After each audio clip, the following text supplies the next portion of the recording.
Aujourd'hui, c'est un grand jour. Je soutiens ma thèse sur la neurobiologie de l'amour. Sujet audacieux, je sais. Oh, ne faites pas comme si l'amour ne vous concernait pas. Tout le monde en rêve. Ah, l'amour. On se rencontre, on se trouve beau, charmant, on a peur, et puis on se jette à l'eau. On n'a plus envie de se quitter, et parfois même pour toute la vie. Alors c'est quoi la neurobiologie de l'amour?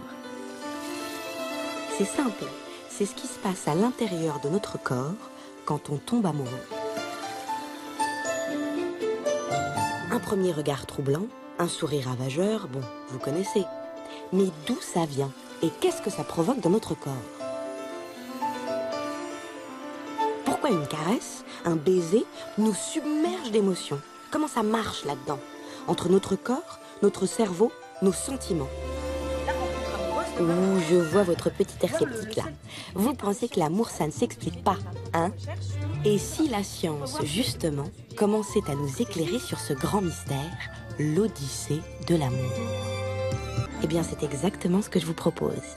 Une odyssée fantastique dans la neurobiologie de l'amour. Et c'est ça le sujet de ma thèse.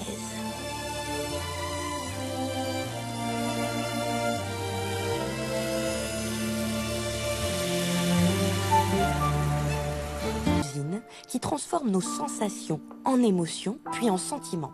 Un très gros organe, ce cerveau. Quoi? Ah, vous pensiez à un autre organe, messieurs. Et non, désolé, ce n'est pas le sexe, ni le petit cœur qui bat, mesdames. C'est bien le cerveau, le principal organe de l'amour. En fait, nous en avons 3 de cerveau. Enfin, disons que notre cerveau est composé de 3 parties, avec chacune leur fonction. Qu'est-ce qu'il y a, mon ami? Tu t'es fait mal? La cheville? Ça va pas, ça va? Regardez, là, Juliette se tord la cheville. Et hop, c'est le premier cerveau qui réagit, le reptilien, le cerveau des sensations. Mademoiselle, après vous. Monsieur. Puis il transmet cette sensation au deuxième cerveau, le cerveau des émotions, le limbique. Très important pour notre histoire, le cerveau des émotions. Notre chambre? Et la salle de bain? C'est magnifique. Cette chambre, ce lit, ce sourire de Bastien, tout cela trouble Juliette, l'émeut, et peut même lui rappeler des souvenirs. Regardez, c'est extraordinaire. Ces émotions sont en train de naître au milieu du fantastique réseau électrique de ses neurones. Et c'est ça, le cerveau des émotions.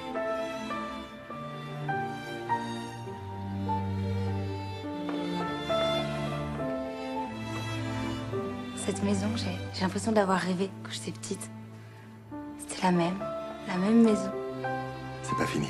Mais l'amour est plus qu'une émotion, c'est un sentiment. Alors là, on pénètre dans le monde mystérieux du 3e cerveau, le néocortex, le cerveau des sentiments.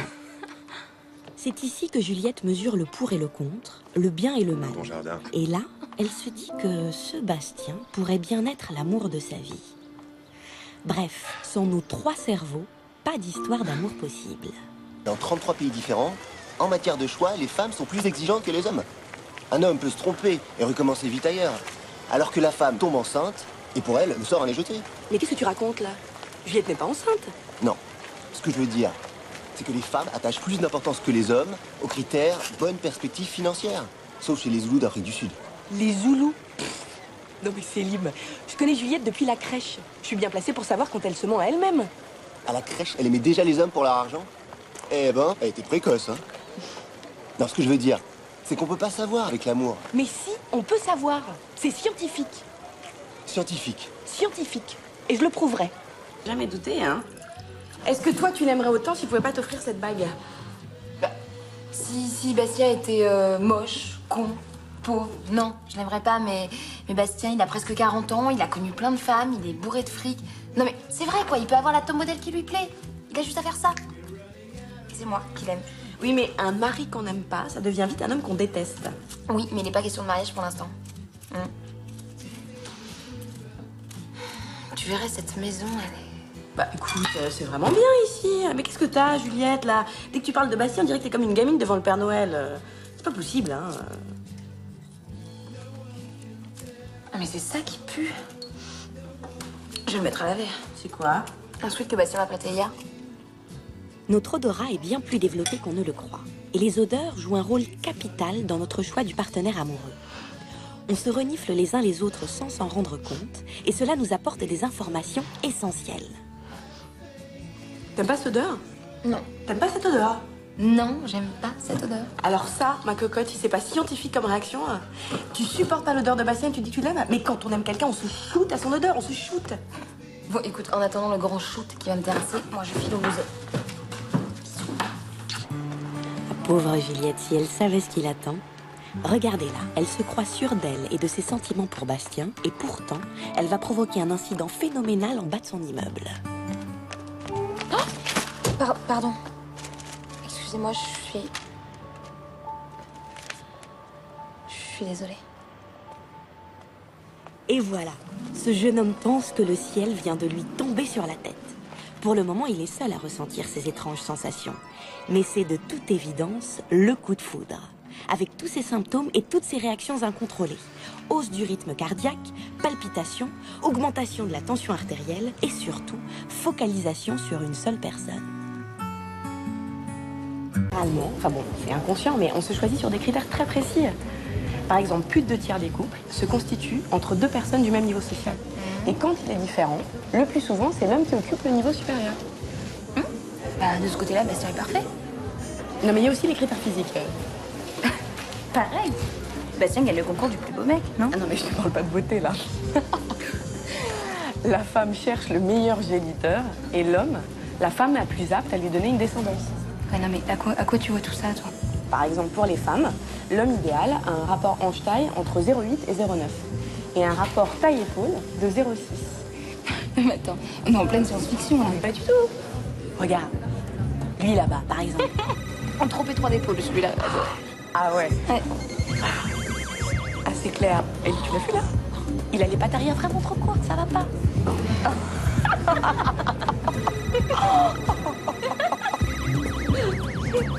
Lui, il a un cou très très long avec une toute petite tête.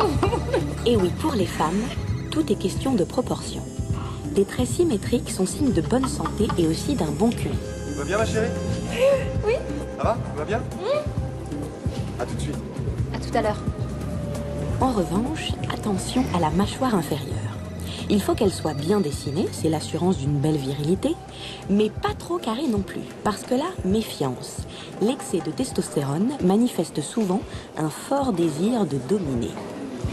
Non mais attends, c'est grotesque cette histoire de critères. C'est vrai, les hommes ont changé, les femmes aussi. Bah, surtout les femmes. Bah oui, on ne cherche plus le parfait étalon de la génitrice idéale. Non. Bah non, excuse-moi de te dire, mais on n'est plus autant des cavernes. Non, mais nos hormones n'ont pas évolué aussi vite que notre cadre de vie et notre psychologie. Juliette? Tu viens? Vite comme ça. Parce que la danse est le préliminaire indispensable à la reproduction. C'est là que chacun exhibe ses atouts. Souplesse, seins et fesses pour les femmes, signe de jeunesse et de fécondité. Muscles et fesses aussi pour les hommes. Mais oui, parfaitement, messieurs. Les femmes voient dans vos fesses l'assurance d'un bon coup de rein. Et ce n'est pas inutile pour ce qui va suivre. Regardez, regardez, les femmes repèrent tout.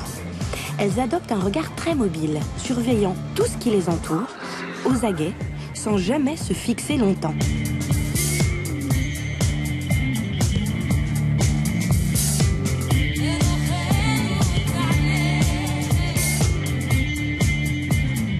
Alors que les hommes, eux, ont conservé une biologie de chasseurs, qui voient loin, repèrent leur proie et foncent sur elle. Bref, une piste de danse, c'est un vrai terrain de chasse.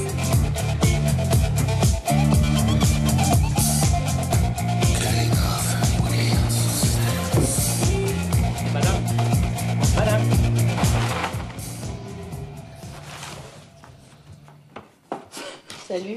Ça a pas l'air d'aller, toi. J'ai été malade comme un chien toute la nuit. Je croyais que t'avais filé à l'anglaise avec un bel homme à cette soirée. Pas vraiment, non. Ah. J'ai surtout eu cette histoire de mariage en travers de la gorge, là. Oui. Bah oui. T'as même pas osé me le dire. En fait, j'étais pas au courant, moi non plus. Je savais pas. Attends, tu veux dire qu'il t'a prise de court, là?